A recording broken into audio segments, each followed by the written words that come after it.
Hello all and welcome back. All right, so I'm pretty excited because, it's almost time for me to start dollar cost averaging back into this market, in a more meaningful way. Right now, I'm predominantly in treasuries. I've got some stocks there, mostly Amazon, a little bit of Shake Shack, a little bit of Palo Alto Network, but mostly I'm in treasuries. I'm going to look to move some of this money out of treasuries and more into the equity markets. And I'm going to show you the events that I'm waiting for. And I'll tell you what I plan to buy when I do start moving back into the market in this way. And I know that there's like this thought out there that, you shouldn't, you shouldn't like, timing the market is not as good as time in the market and all that stuff. But I tend to time the market and I do pretty well. And I also break another rule. They say, be greedy when others are fearful and be fearful when others are greedy. And I'm not. See, I'm greedy when others are greedy and I'm fearful when others are fearful. So I'll move stuff out when others are fearful and I'll put back in when I think others are going to be greedy. All right. So I'm going to discuss in this episode some of my more recent market moves. And finally, I'll bring it to the end. I'll talk about home affordability because right now I'm struggling to understand, who can afford to buy a home right now. And I believe that the Fed is making like some policy mistakes with respect to interest rates that's actually driving up inflation and not the other way around. It's not having their intended consequences, because although there is evidence in the retail space that demand is slowing for goods, but there's not in the services space. Services are still ripping higher, and we just had an upward revision for our GDP up to 2.5% from 2.1%. So growth overall is doing well, and that's because job and wage growth is so strong right now. And speaking of that, yesterday we had like just the most amazing jobs report that you could like ever think of. Like if you got like a blank sheet of paper and gave someone a pencil and said, put down the perfect job report. That was it. So let's go ahead and have a look at that job report. So this report, it just came out yesterday, Friday, April 5th. And it shows that the job market is in this sweet spot. And what happened yesterday was, according to this census, we added 303,000 jobs in March. The unemployment rate fell from 3.9% down to 3.8%. So it didn't plunge, but it went down enough, like what we would want it to go down just a little bit, because, jobs in the end of the day, it's really good. It's been shown that it's a little bit harder for people to find jobs now than it did during the Great Resignation era a few years ago. That's keeping wages in check a little bit, so that's really good. And overall, the labor market looks healthy and sustainable, and this is all really good. So this was about as good a jobs report as you could possibly have. You can see that the unemployment rate, which was really high here in January of 2021, obviously we all know why, and it came all the way down right now to 3.8%. It's been sitting below 4% for over 2 years. This is fantastic. Here you can see the average number of job gains over the last 2 years. They're showing that it's on average, it's 274,000 through the first 3 months of 2024, which beats the pre-pandemic average by more than 100,000 jobs. We're just adding a ton of jobs right now. Just the economy is just on fire. But one of the things that has been really also good that came out in this report was that wage growth has declined to an annual 4.1% pace in March from the pandemic era peak of 5.9% in March of 2022. And this, it's believed it's because it's saying that we have a high number of immigrants coming into the economy. They're taking some of the lower wage type jobs and keeping them lower wage type jobs. And that's been having a positive impact on this wage growth. But we are still getting meaningful wage growth that's actually outpacing inflation.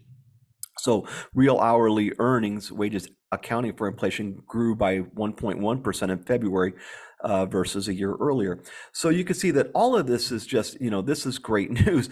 And because of this, so what happened that the market opened up yesterday and it didn't open up like it didn't scream higher. It was like it barely moved at all. And I was like, well, this is funny because but when I say like I like to kind of time the market, I said right here, right now, this is when you jump in because you get a report like this and the market doesn't scream higher yet. Go find something, buy it, and ride it upwards and get that money. And that's what I did yesterday. Let me show you what I did. So when I see a muted market reaction over something, which is obviously great news, I go straight for the jugular. I went straight for Nvidia. And so I started just swing trading this thing throughout the day. Buy it for 871, sell it for 872, 871, sell it for 876, and so on and so forth. Ended up making about $1,050 on Nvidia swing trading this thing throughout the day because I just couldn't believe the muted market reaction. It turned out to be pretty good for me, and $1,000 is it's not bad. It lets you buy drinks for your friends. All right, so let's go ahead and have a look at the rest of my portfolio here. Now, like I said, I've been hiding out mostly in my little U.S. Treasury bunker here until, basically earnings season starts coming back around again. And for now, what looks like I got about 200,000 U.S. Treasuries here that are due to expire and mature here on April 9th. So that's early next week. And then I have some more that are going to mature on April 11th. And these are not an accident. And the way that you set your maturity date, it's very simple. Let me just show you how to do that real quick. In Schwab, you just go up here to research, and then I just go here to bonds, CDs, and fixed income and click on that. And then I go find bonds and fixed income. And that brings me to this page. On the drop-down box, you got a lot of things you can choose from. I just tend to use just choose treasuries, and then I just choose my maturity date and time that I want. So I'll say, okay, I want everything here. Let's say, for the sake of argument, I want May of 2024 as my maturity date. Then I go in here and I just look for the results on all the treasuries that are going to mature in May. And then I pick the date I want because, you can see these ones are mature on May 15th and so on and so forth. May 21st for these, 23rd, 28th. So you just pick what day you want. I usually like to go about a month out. That way I can have my money back when I feel like it. And then the funny thing here is under quantity, when it says 200, what they really mean is you have to buy 200,000 of these at a minimum. I'd like to go for the little bit smaller ones. One time I actually bought one because I thought I wanted like 100,000. So I said, okay, I'll buy 100 of these, right? Or 10 of these or whatever. But anyway, if you buy 1,000, it gets you 1 million treasuries. So don't do that. Just make sure that just know that each one of these that you're buying is in the thousands. So 25 here means you're buying 25,000. So if you have $100,000 that you want to put in, you can buy 100,000 of these, but this one here will force you to buy 300,000 at a minimum. So that's just something to understand. And then over here, it shows your interest rates, 5.2% and all that. And this would be on your 1 month treasuries. And that's where I've been kind of bunkering out. And the ones that I have expire here next week. And I'll get into a little bit later in this episode why I want them to expire next week. Now, in addition to these treasuries, I've also got a series of options open right now. Anything where you see a C next to it means I'm selling calls against the underlying equities, meaning that I do own at least 100 shares of Shake Shack, 100 shares of Palo Alto Network. And now this is a great example of why you should be fearful when others are fearful, because this thing's been a pig for me. But I like it because I'm just a kind of a gambler by nature, and this thing will scream higher at some point. I just don't know when, and I want to be on, I want to be on the ship when that thing takes off, or on the train, or what have you, whatever mode of transportation you like to choose for something like that. But I want to be on the rocket when it goes up. That's the one I'll use. I'll use rocket. How about that? Okay, and then I've got at least 200 shares of Amazon. And it's kind of a funny thing, like when you buy a car and then you don't notice that car's all over the place, but all of a sudden you're driving it and you notice that everybody owns the same car you have. Well, that same thing happened to me here with Amazon. You'll notice that I put out a video a few weeks ago saying it was my number one pick. And since then, it's like everybody's number one pick. And because it's everyone's number one pick, and analysts are now finally upgrading the stock price, are kind of cluing in that it was undervalued. What happened is that last week, we actually had a pretty bad week in the stock market. Let me go ahead and take out Amazon here, and you can see that everything was down. The S&P was down 1.1%, NASDAQ down, and everything. And that was because we had this massive drop here last Thursday. But one thing that was not down, and one of the reasons why I had a pretty good week last week, was that Amazon was up 2.4%. And that's because it continued to get analyst upgrades. They're finally catching on that maybe this equity is a bit undervalued.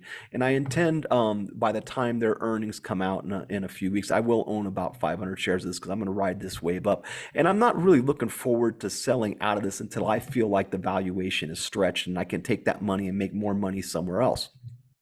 For that, I'm trying to accumulate more shares, and so I sold a put on it that expires next Friday for $182.50 strike because I'm trying to get set with these shares, but it's just not happening because the stock price keeps going up and up and up. But I'm trying to name my price, and it's not working out for me. End of the day, I'm probably just going to have to buy these shares.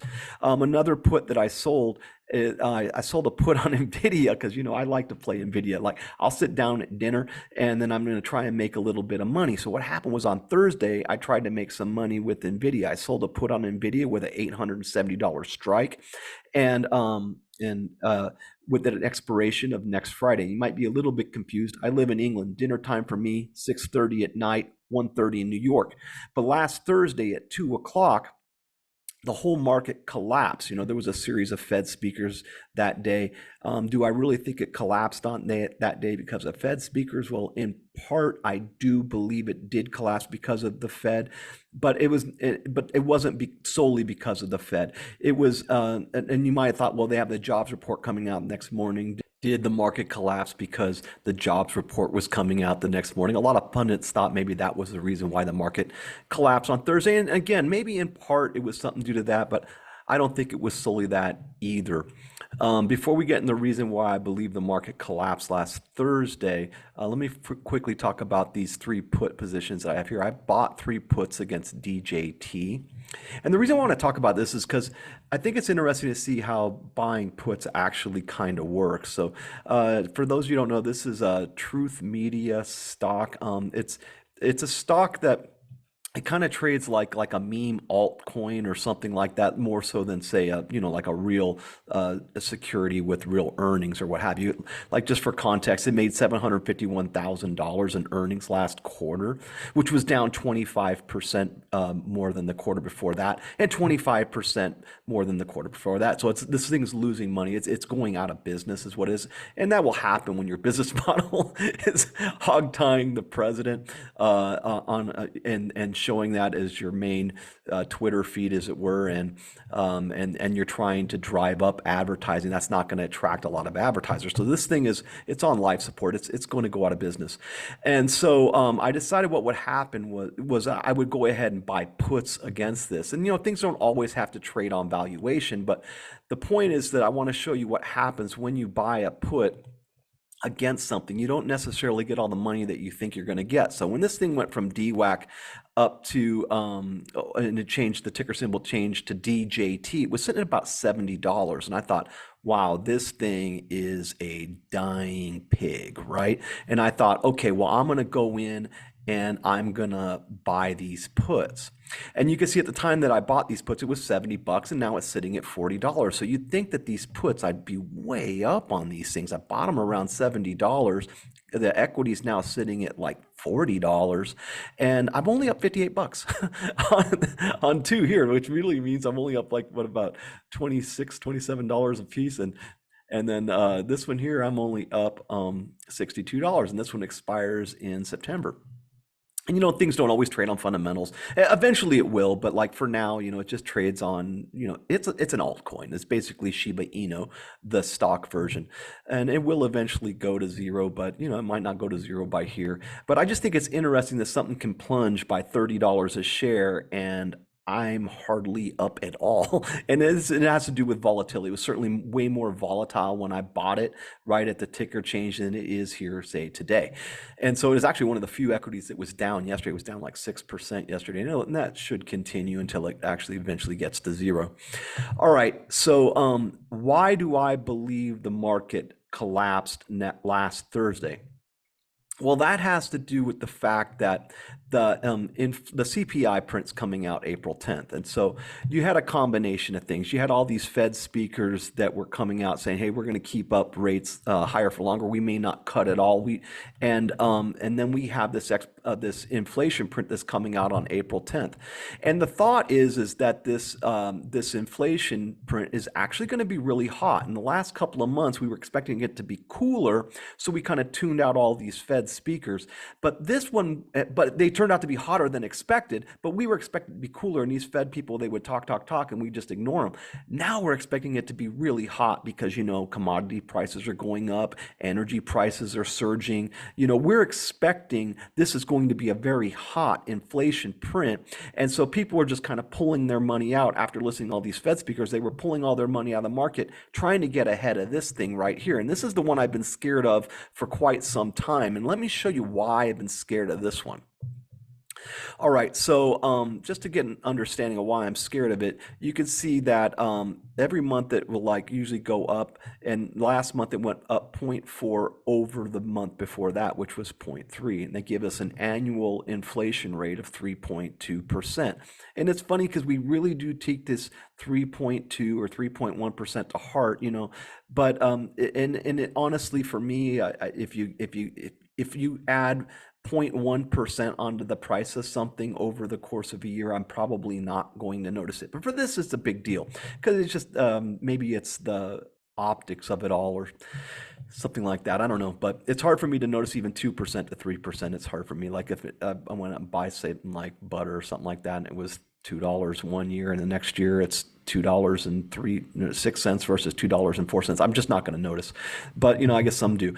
And so anyway, what they're expecting is that this number is going to be pretty hot month over month. And I would expect that food's going to come up. I would expect that energy prices are going to come up. And of course, the price of energy, it just sends the price of everything higher. And it definitely sends the price of transportation higher. If it costs more money for fuel, it's going to cost more money for airplanes.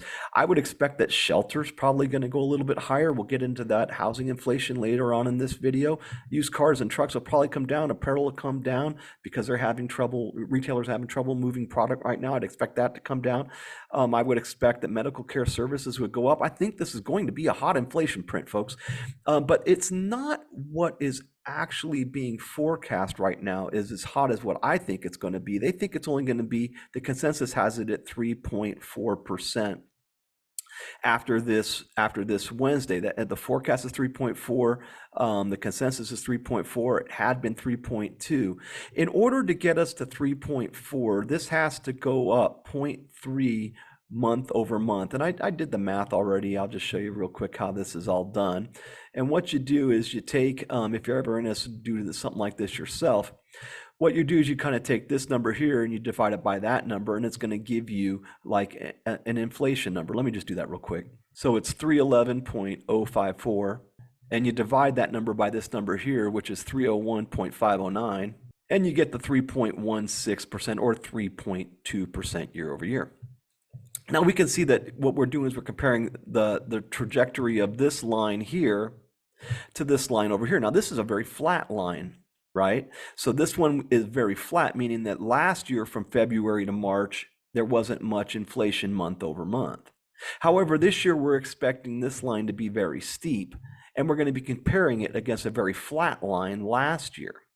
But what they're saying is that they believe it's going to be 0.3% year over year, but I think it could end up pretty hot. I think it could end up, say, 0.6. So our inflation print could be after this month, well, maybe 0.5, probably 0.5 month over month. So what I believe that it could end up being is this number here, and you multiply that by 1.005, and you get 312, and you divide that by this number here, which is 301.744, and that's going to get us to 3.6%. So I think it's going to be hotter than what they're expecting. And I don't want to kill you with the math, but what they're expecting is 0.3%. It's just take this number here, 301.744, and then you multiply that by 1.034 and get you a number. You divide it by that number, and it gets you 0.3% month over month. All right. And so I think this is going to run hot, and I think that this is why the market collapsed. It was all the Fed speakers, plus it was this inflation print that people are expecting to be hot next Wednesday, and everybody was like, okay, let's get out of the way. And not to say it didn't have anything to do with the job market report the next day, but that was expected to be strong, and it was. And this is expected to be hot, and I think it will be hotter than expected. So why are my treasuries maturing on like right after this print or like right before this print? Well, what if it comes off cooler and expensive? I want money to be able to put in the market. If the market is going to be going up already, I want money to put into the markets. The other thing that I want to have money for is this. We have bank earnings that are they start up next week in earnest, like the earning season starts again. And so right up to now we had a bunch of headwinds, in the market. There's like a lot of people just it's easy to state a bear case, and bears always sound really smart. So I'm always afraid when we don't have anything that like can show you why the market should go up. It's sort of like, like if you're playing a game and you point at the scoreboard, like somebody's talking trash, but you just point at the scoreboard. You're like, look, we're doing really good. That's kind of what the way I look at earnings season. It's like you got all these bears that are out there playing their horns, trying to sound smart, and then you're like, well, that's all nice, you sound really smart, but let's look at these earnings. And what I'm expecting when these banks come out, we're going to show that deposits are strong. We're going to show that that delinquencies aren't going up, foreclosures aren't going up. That they're going to show that the consumer is in good shape. And these earnings are going to be coming out next Friday, which is April 12th. Now, we all know that Jamie Dimon is the CEO of JP Morgan. Should this inflation print come out really hot and the market is crashing, he's not exactly the guy that's going to cheer everybody up and make it go in the other direction. That person would be Brian Moynihan. He's the CEO over here of Bank of America. He tends to be more positive on things than is Jamie Dimon. Jamie Dimon will always talk about like geopolitics and all these headwinds that we've got coming. He's a careful guy, and he's been very successful doing what he's doing. He's really good at it, but he's not the guy that's going to send the market up. That might be Brian Moynihan. And Bank of America's earnings, they come out on April 16th. So that would be next Tuesday. So he's a guy that would be more likely to send the market up. But again, the banks haven't been a way to send the markets up. They just pretty much make the market come down less. What sends the market up eventually is your mega cap tech earnings. And that is going to start, I believe Meta reports fairly early in the cycle. And your mega cap tech earnings are going to start here on like April 24th. And so that's what I think is going to actually be your tailwind that's going to send this market up. And I want to have a good lot of money in the market, take it out of treasuries and put it into equities sometime before this date, probably like a week before. I'm just going to kind of watch things. Maybe I should make some sort of Discord. If there was a way to make a Discord for free, I could put my trade alerts out there and things I like to do. I don't want to charge anybody money for anything ever for what I'm talking here, because it's just me gambling, and you can follow along if you want to, but I might put stuff out like that at some point in my life when I have more time for stuff like this. But that's when I expect the market to come up. And the reason why I went into treasuries is because I feel like I've been looking at this inflation print a couple months ago, and I was thinking that I want to be somewhere safe until we can get an adequate tailwind to send this market higher. And I think that tailwind might start coming right about the time these earnings start to hit, but definitely by the time the mega cap earnings hit. All right, so let's go ahead and switch gears a bit and talk about this housing market. So, like I said, I haven't really noticed inflation that much. Like I'm able to keep up with, my income keeps up with the price of things. So there's like three kinds of people that'll go grocery shopping. There's that person that buys stuff and says, like as they put stuff in the cart, they'll kind of keep an eye on how much everything is as it goes in the cart. Then you got that second person that checks out and they're like, wow, that was expensive, and looks at the receipt on the way back out to their car. And that would be my wife, but that's not so much me. And then you have that third person that just like says, wow, that's expensive, and then just throws it in the cart and drives off. Okay, so I'm the third guy. So I don't really notice like everything like little, like these interest rates aren't really affecting me. I'm not looking to buy a house. I'm not looking to buy a car. Interest inflation, and whether it's 2% or 3%, I don't really notice. But here is one place where all of a sudden I said, somebody put in a comment, said, what would buying a home now be versus buying a home, say, back in the 1980s? And so when I went in, I said, well, let's say I was going to buy a house, right? So I went over here and I said, how about let's go with Asheville, North Carolina, because I like Asheville. And if I was ever going to buy a house, that would be a good spot for me because I like Asheville. It's a nice place it looks like a nice place to live. And when you look at the price of these homes in Asheville, they've gotten quite expensive over time. I know I was looking at, these homes in Asheville just say a few years ago. It seemed like you can get a decent house there for about $300,000, a real nice one actually. And this is maybe 3 years ago, but now the price of things have just gone way up here, and it's not uncommon to see many houses out here over $1 million. You can see that here you got 1.4 million. Let's see, we got, like in this neighborhood, 1.4 million, 972,000, 895,000, 875,000. Over here we got 510,000. I wonder what kind of house you get here in near Biltmore Village, which is just south of Asheville. That's a nice house. So it's 1,500 square feet, $510,000. That's actually a pretty nice house. So there are deals to be had. When I look at the median home price of in Asheville, say now versus 3 years ago, you can see the median home price in Asheville was $352,000, and now it's sitting here just 3 years later. It's $487,000, and I didn't see too many $487,000 houses on this list. If I'm honest, it looks to be considerably more expensive than that. Something north of 700 would probably be your median. About half would be more than 700, and half would be less than 700. So I'd say the median home price is actually closer to 700 than it is to 480. As a matter of fact, I'm not seeing too much here for $480,000.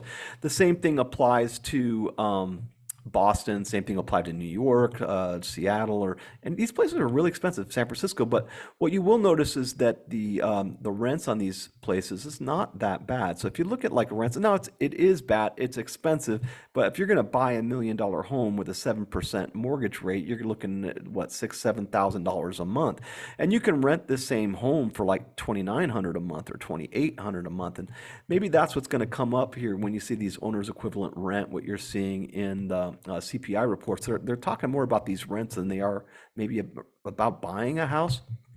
But houses are definitely one place where I've noticed that things are going up. And this is an interesting statistic on home affordability. And this is January 2000 to January in 2022. This is before the Fed rate hikes. And if you wanted to buy a home, like let's say you wanted to upgrade your home and you wanted to get a 25% more pricier home than the one you're currently living in, it would cost you 40% more to buy that home. And if you wanted to say move right across the street to a very similar house, because the interest rates were not that bad, you wouldn't pay anything.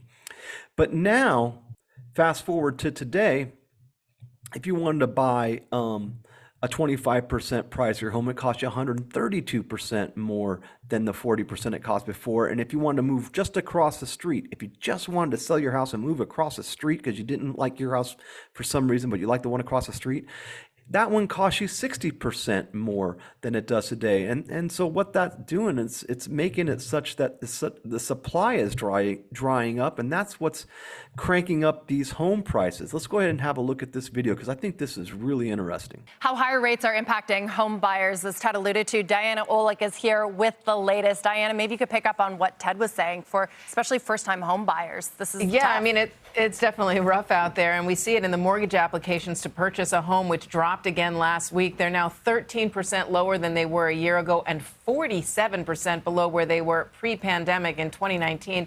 Much of that is due to today's higher interest rates, but it's also because a larger share of buyers are choosing not to use a mortgage. All cash made up 33% of existing home sales in February, up from 28% in February of last year, and that's the highest level in a decade. Not only does cash make buyers more competitive in a tight market, but it also saves them money over mortgage-dependent buyers. Both the convenience and certainty of all cash offers appeals to sellers so much that they're willing to take 10% less money if that money comes in cash. And this is according to a new study just released from UC San Diego.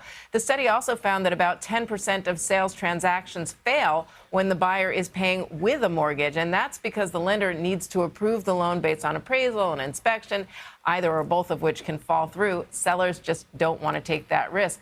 Now, of course, it's hard to get enough cash to buy a home. So what some buyers are doing now is either borrowing money from family or friends for the initial purchase and then taking out a mortgage to pay them back once the deal is done. Some are also doing what's called proof of cash, where they reserve the right to get financing prior to closing, but they show the seller that they do have the cash if it ends up being necessary. So it's a rough market out there, Deirdre. Yeah. What's your reaction to that? I mean, we kind of know this. This is the trajectory that we've seen. All cash would be nice. Leaning on family or friends would be nice as well. But what if those aren't options? Yeah, I think the key here is that about 80% of current homeowners have a rate below 5%. Right. And we're not going back there anytime soon. We've come down a little bit. I mean, last fall, the 30-year fixed briefly hit 8% for the first time in about 20 years. Now we're at about 7. We still think by the end of the year we could be around 6. That starts to open things up. I think maybe a medium or longer term goal is more 5.5%.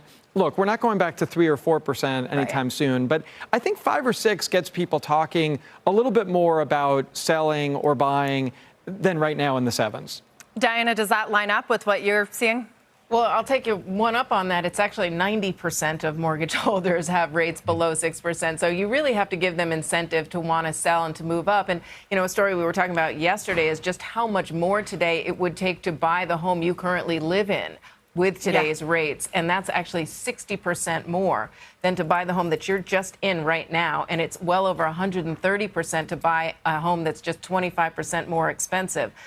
So they bring up a lot of interesting talking points in the video there. They show that 90% of all homeowners are locked in below 6%. 33% of all home buyers are now all cash buyers, and that's because they can get a 10% discount, and sellers are willing to allow these all cash buyers to get this 10% discount because 10% of people that are getting like locked into contracts are backing out of their contracts. And because no one wants to get out of their current mortgage, the supply of houses is at the lowest levels I've ever been able to see, at least when I'm looking like when I'm looking through charts here. It's the lowest level I've ever seen, which is driving home prices higher. Let's have a look at this chart real quick. Now I've maxed this chart out here just so you can get an idea, but this is the home inventory right here, and this is the historical levels of homes. And now our population of the United States has just gone bigger and bigger and bigger. However, the number of homes has gone further and further down. And that's because no one wants to leave their house. Because, like, who can afford a house now? Like, let's say I had like $1 million, for instance, and I wanted to move to Asheville, and the house I want to buy is $1.1 million. Do I really want to put all my money on there and still have a mortgage on the other 100,000? Do I want to put half down, maybe now have a mortgage and not be able to generate more income from my liquid assets because I got half of my liquid assets tied up in a house? Or would I rather just rent? And I think that a lot of people are choosing just to rent right now, so that renting's not a bad idea. Now, you might have also heard how they said that some people are borrowing money from their friends and family, and then they go out and get a mortgage and then pay them back so that they can be all cash buyers and everything like that.